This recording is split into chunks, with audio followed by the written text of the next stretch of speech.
কবি দেবেশ ঠাকুরের লেখা কবিতা দেশ। দেশ মানে তো আপন ঘরে আপন জনের বাস, এক বন্ধুর কাঁধের ওপর অন্য কারো নিঃশ্বাস।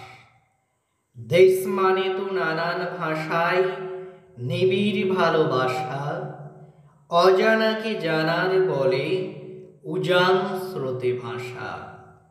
নানা ধর্ম, নানা বর্ণ, নানা রকম বেশ, নানা ভাষায় এক সুরে গান, সেই তো আমার দেশ। দেশ মানে তো কাশ্মীর সে কন্যাকুমারিকা, কাছাড় থেকে কচ্ছ হয়ে গোলার ললন্তিকা। দেশ মানে তো শোন ভোরের টরি ইমন করলাম, শিশির ভেজা শিউলি ফুলে স্নিগ্ধ আলোর শান। আমার মধ্যে বাঁচব আমি স্বাধীনতার রেশ, অনেক আমির অমরাবতী দেশের মধ্যে দেশ।